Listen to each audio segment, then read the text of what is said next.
Hi, I'm Kelly. I'm 35 years old and love to keep things neat and organized. I work as an auditor at a big company. My friends often tease me about how I always keep receipts and pay my taxes on time, but I believe these small habits help me stay in control of my life. Let me tell you how I met my husband, Brian.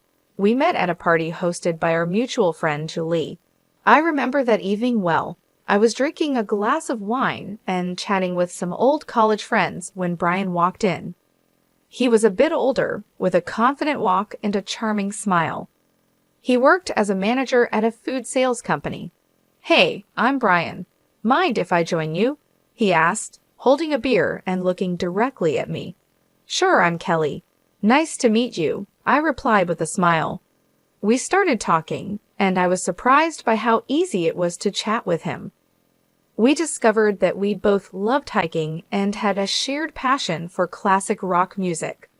A few months into our relationship, Brian invited me to his sister Lauren's barbecue. It was my first time meeting his family, and I was a bit nervous. When we arrived, Lauren greeted us warmly, but her 5 kids were a different story. They were running around, screaming, and throwing toys everywhere. "Hey Lauren, this is Kelly," Brian said, introducing me. "Nice to meet you, Kelly. These are my little rascals, Paul, James, and Helen," Lauren said, barely holding onto James, who was trying to squirm out of her grasp. "Nice to meet you all," I replied, trying to hide my discomfort. As the evening went on, the kids got wilder. They were climbing on furniture, throwing food, and yelling at the top of their lungs. I looked at Brian, hoping he would say something, but he just smiled and shrugged. "Aren't they just full of energy?" he said with a chuckle. I forced a smile and said, "Yeah, they sure are." As Brian and I got closer, we started talking about our future together. He proposed to me during a hike on top of a beautiful hill overlooking the valley. It was simple and sweet, just the way I liked it.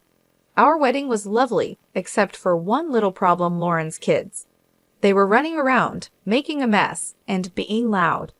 Lauren didn't seem to mind, and Brian thought it was funny.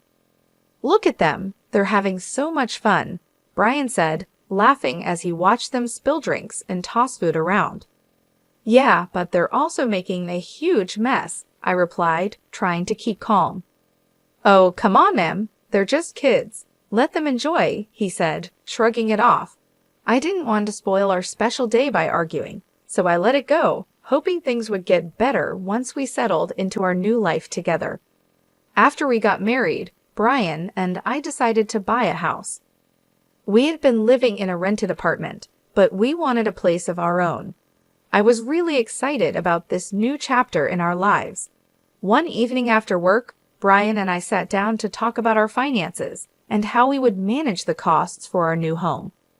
"Kelly, we need to figure out how we're going to split the costs," Brian said, leaning back on the couch. "Yeah, I've been thinking about that too," I replied. "I can handle the furniture, appliances, and some art pieces. What about you?" "Well, I was thinking I could buy you a new car. I know your old one is giving you trouble," Brian suggested. I was surprised and happy. "Really? That would be amazing. My car is practically falling apart." "Yeah, I've seen it struggle. It's time you had something reliable," he said with a smile. We started house hunting right away. After a few weeks of looking, we found a beautiful house that we both loved. It was a bit expensive, but we decided it was worth it.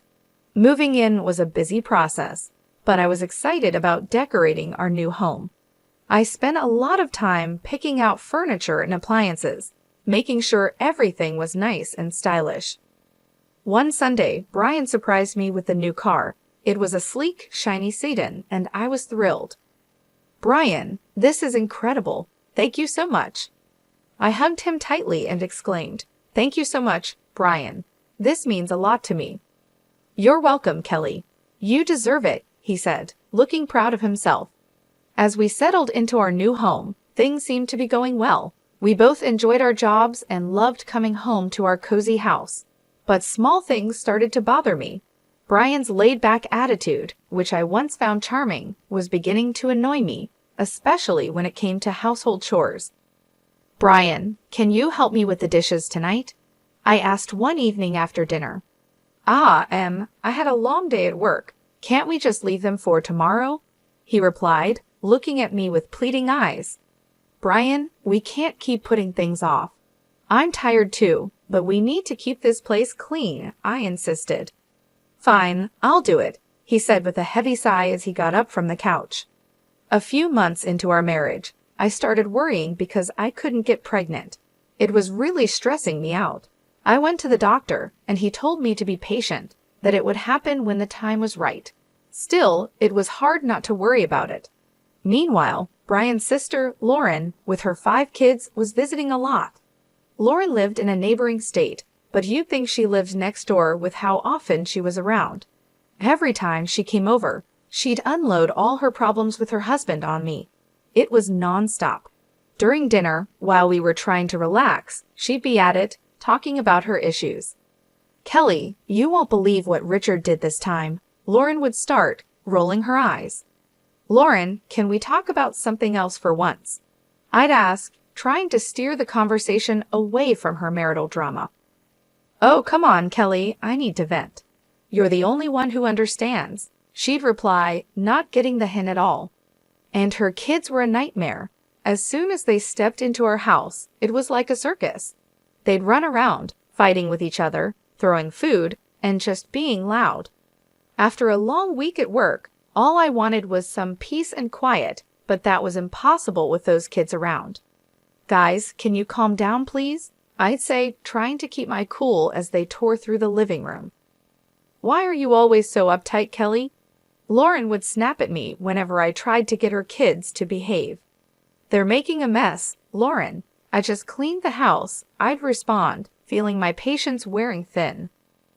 Well, maybe if you had your own kids, you'd understand. She shot back one day, her words hitting me like a punch in the gut.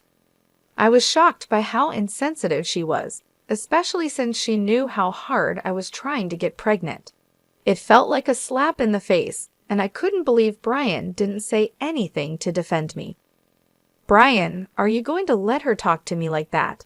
I asked, my voice trembling with anger and hurt. Kelly, calm down. You're making a big deal out of nothing, he said, taking her side again. A big deal out of nothing? She just insulted me in my own home, I shouted, feeling tears start to form. I was so fed up. I couldn't keep living like this, constantly being disrespected in my own home, with my husband always siding with his sister. It was clear that something had to change, and soon. One Sunday, Lauren showed up with her 5 kids. She dumped them on me and said, Kelly, I need a break from parenting. I'm going shopping. I couldn't help but chuckle at her mention of parenting. The woman barely knew what that meant. Every time she was here, it was like a zoo. Fine, Lauren, but you better be quick, I said, already feeling stressed. Thanks, Kelly, you're a lifesaver, she chirped, grabbing her purse and bolting out the door before I could say anything else. Great, I thought, just what I needed. I was in the kitchen trying to cook dinner. It's a long process, and I like things done right. But with those kids running wild, it was impossible to focus. They were yelling, running around, and making a mess. Guys, can you keep it down? I shouted from the kitchen, hoping they'd listen for once. Of course they didn't. Suddenly, I heard a loud crash. My heart sank. I ran into the living room, and there it was, my grandfather's antique Chinese vase shattered on the floor. My chest tightened with anger and frustration. What happened here? I screamed, looking at the kids who were now standing still, looking guilty. We were just playing, one of them mumbled, not meeting my eyes. This vase is priceless. It's from my grandfather. Do you have any idea what you've done? I was livid, shaking with anger. Just then, Brian walked in, looking all calm and clueless. What's going on, Kelly? Your nephews just broke my grandfather's vase. Look at this mess. I pointed at the shattered pieces on the floor. Calm down, Kelly. It's just a vase. We can get it fixed, Brian said, shrugging like it was no big deal. Just a vase? This isn't about the vase, Brian. It's about respect. I'm tired of this. Every time Lauren comes over, our house turns into a mess. And you don't care, I shouted, my voice cracking with frustration. Just then, Lauren walked in with shopping bags, looking annoyed. What's all this yelling about? Your kids broke my grandfather's vase. Lauren, look at this mess. I pointed at the floor, trying to hold back my tears. Well, maybe you should have kept a better eye on them, Kelly, she said, not even bothering to apologize. Are you kidding me? They're your kids, Lauren. I shouldn't have to watch them. I was furious, my hands shaking with anger. Brian just shook his head, looking annoyed. You're overreacting, Kelly. Just drop it. Overreacting? I've had enough of this. I'm tired of being treated like I don't matter in my own home, I screamed, the tears finally spilling over. Brian just stood there, silent and cold, while Lauren smirked like she had won something. I couldn't take it anymore. I stormed out of the room, feeling a mix of anger, hurt, and betrayal. We've been dealing with Lauren and her kids' chaotic visits for months, but I had no idea what was coming next. One morning, Brian was sitting at the kitchen table, munching on his toast, when he casually dropped a bombshell on me. Kelly, I need to tell you something. Lauren's getting divorced, and she's moving in with us with the kids for a few months, he said, like he was just telling me the weather. I almost dropped my coffee. What? Are you serious? Our house is already a madhouse when they visit for a day. How are we supposed to handle them living here for months? She's my sister, Kelly. She needs our help. You need to be more understanding, he said, looking at me like I was the one being unreasonable. Understanding? I've been more than understanding, Brian, but this is too much. Why can't we rent a place for her nearby? I'll even pay for the first month's rent, I suggested, trying to keep my cool. No, she'll be better off here. Plus, you can help with the kids and keep things clean, he said like it was the most obvious thing in the world. I'm not a babysitter, Brian. I work too, and I need to relax when I get home. I said, my frustration boiling over. Stop being so selfish, Kelly. It's family, they need us, Brian said, his tone getting sharper. I'm not being selfish, Brian. I'm just asking for a fair solution. I don't want my life turned upside down, I said, feeling my anger rise. Well, they're coming tomorrow evening, so you better get used to the idea, he said, standing up and leaving the kitchen. I couldn't believe it. I felt completely blindsided and betrayed. The next morning, I woke up early, still fuming from our argument. I got dressed for work and went to grab my car keys, but they were nowhere to be found. When I called Brian, he answered, sounding way too calm for my liking. I took the car. It's mine, remember? I'm giving it to Lauren so she can use it for the kids, he said. I was stunned into silence for a moment. You're giving my car to Lauren? Are you serious right now? It's not your car, Kelly. I paid for it, and she needs it more than you do, he said, sounding matter-of-fact. That's the last straw, Brian. You've taken everything from me, and I'm done, I said, my voice shaking with anger.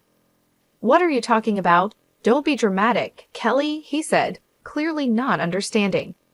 I stood there in the hallway, holding my phone, unable to believe what was happening. It felt like a nightmare I couldn't wake up from. How had things gotten so bad? I picked up the phone and called a moving company. Hi, I need a team to move some furniture and appliances today. It's urgent. The movers arrived a couple of hours later. I showed them around the house, pointing out the items to be moved. Take everything, the beds, sofas, chandeliers, even the faucets in the bathroom. The movers got to work, and soon the house started to look empty. I felt a strange sense of relief watching them carry out each piece of furniture. As the last item was loaded onto the truck, I directed them to my mom's house. Everything goes there. Thanks for the quick work, guys, I said, handing them a tip. With the house now bare, I grabbed my essentials and headed to my mom's place. A few hours later, my phone started buzzing. It was Brian calling repeatedly. I ignored the calls, feeling a mixture of anxiety and empowerment. That evening, there was a loud knock on my mom's door. I opened the door to find Brian standing there, looking furious. "What the hell, Kelly? What did you do?" he shouted as he stormed into the living room. "I took my stuff, Brian. You took the car, so I took what I bought," I said, keeping my voice calm. "This is insane. You stripped the house bare. Where are Lauren and the kids supposed to sleep?" he yelled, his face red with anger. "That's your problem, Brian. You made this mess. Now you deal with it," I replied, crossing my arms. "You're a thief, Kelly. You stole everything," he shouted, waving his arms around. "I didn't steal anything. Here are the receipts," I said, pulling out a folder and showing him the proof of purchase for all the furniture and appliances. He looked through the receipts, his anger turning to frustration. "Fine, Kelly. If this is how you want to play it, I'll file for divorce." I took a deep breath and handed him a stack of papers. "Already done. Here are the divorce papers. Sign them, and we're done." He stared at the papers, his face pale. "You're really serious about this, aren't you?" "Dead serious, Brian. I deserve better than this," I said, feeling a strange sense of calm wash over me. He took a pen from his pocket, signed the papers without another word, and handed them back to me. "Fine, Kelly. Have it your way." I watched as he turned and walked out of my mom's house, the door slamming behind him. I stood there for a moment, feeling a mix of relief and sadness. It was over, and I knew it was the right decision. That night, I sat down with my mom and talked about everything that had happened. She was supportive and agreed that I had made the right choice. "Kelly, you've been through a lot. It's time you focused on yourself and your happiness," she said, giving me a comforting hug. "Thanks, Mom. I just need some time to figure things out," I replied, feeling a weight lifted off my shoulders. Over the next few days, I started to settle into a new routine. I began organizing my new space at my mom's house and planning my next steps. It was a fresh start, and for the first time in a long time, I felt hopeful about the future. I knew the road ahead wouldn't be easy, but I was ready to face it. I had taken back my life, and there was no turning back. After divorcing Brian, we sold our house and split the money. It was time to set up my own place. My mom's house was great for a while, but I needed my own space. One afternoon, I was sitting in the kitchen with my mom, looking at listings on my laptop. "Mom, I think I found a place that looks perfect. It's a small apartment downtown, close to work," I said, showing her the pictures. She looked over my shoulder and smiled. "That looks nice, Kelly. Have you called the realtor yet?" "Not yet, but I'm going to do that right now," I said, feeling a bit excited. I dialed the number and waited for the realtor to pick up. After a few rings, a friendly voice answered. "Hello, this is Larry. How can I help you?" "Hi, Larry. My name is Kelly. I'm interested in the apartment you have listed downtown. Is it still available?" I asked, crossing my fingers.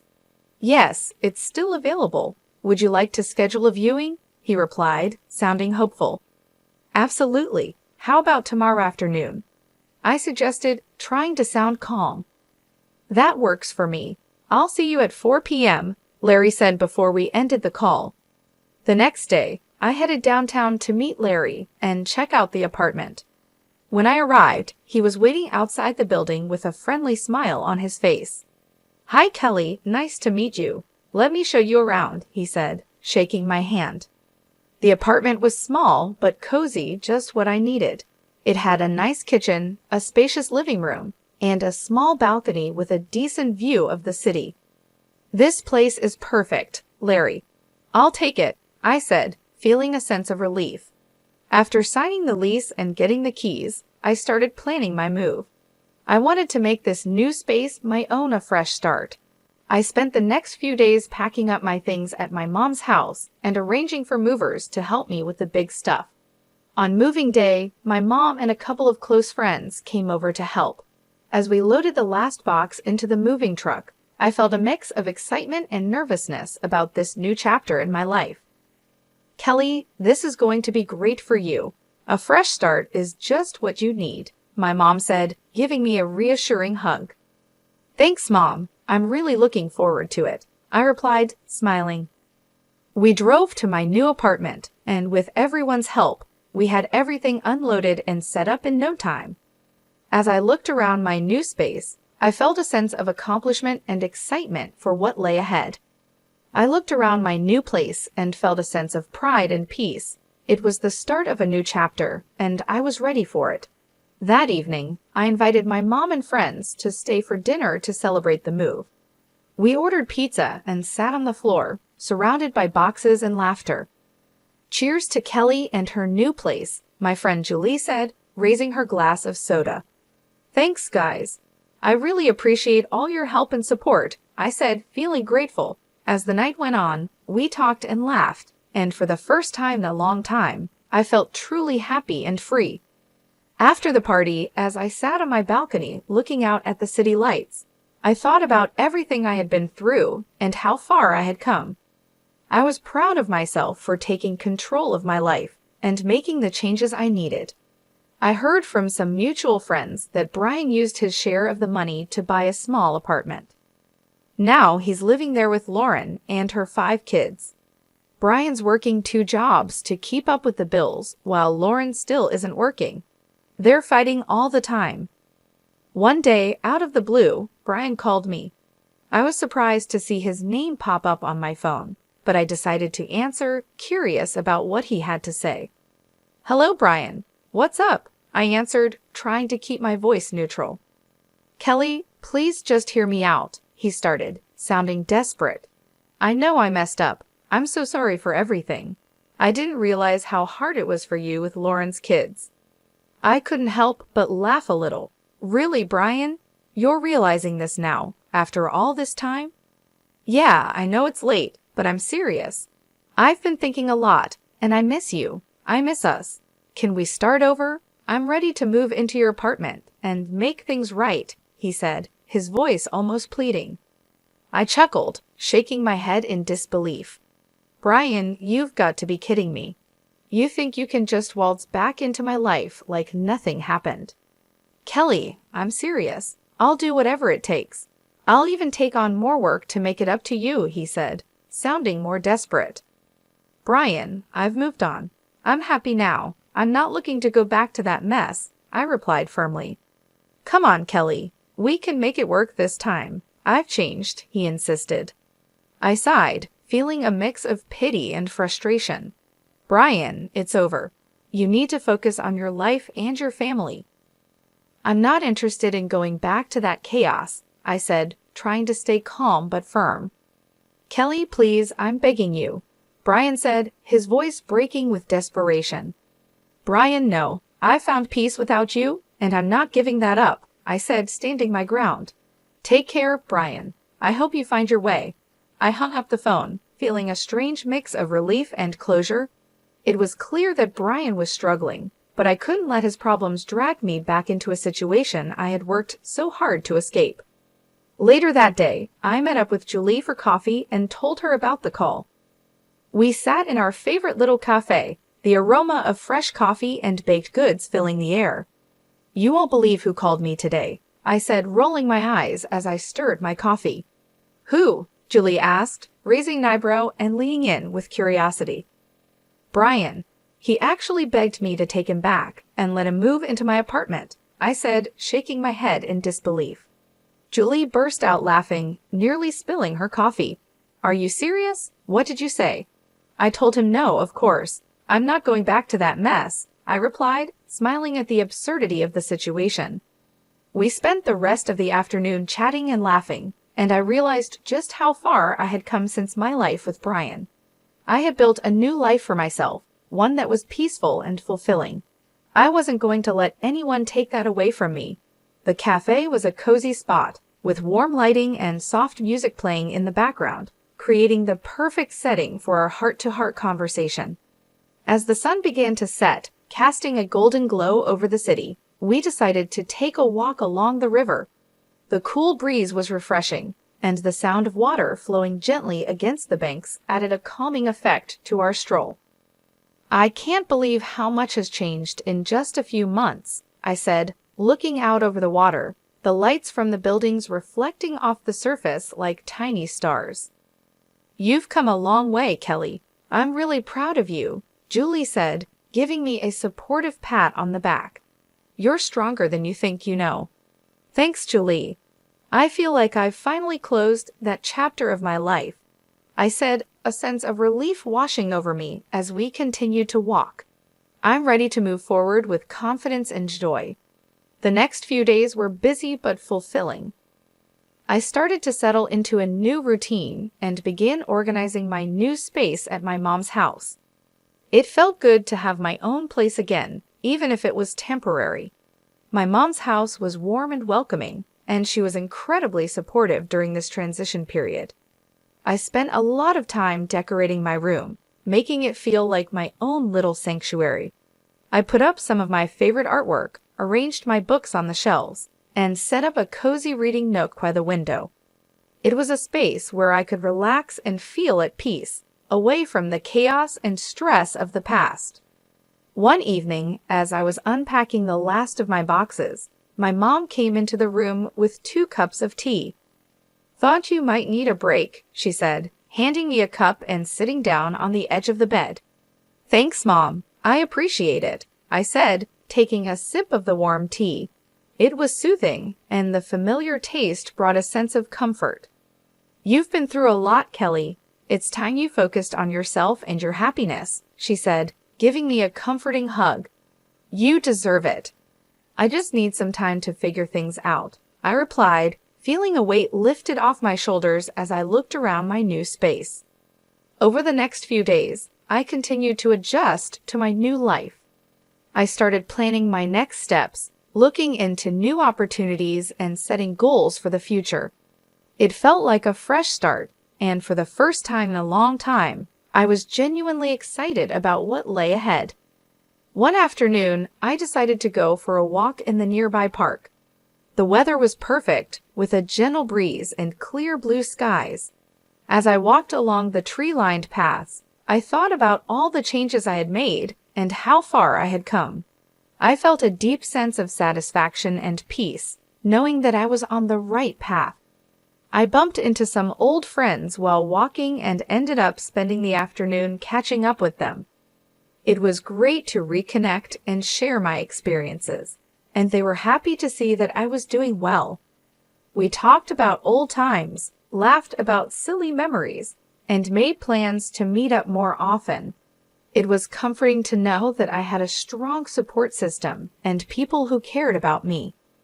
As the sun set, I headed back to my mom's house, feeling content and hopeful. I knew the road ahead wouldn't always be easy, but I was ready to face it with courage and determination. I had taken back control of my life, and I wasn't going to let anyone or anything disrupt my newfound peace and happiness.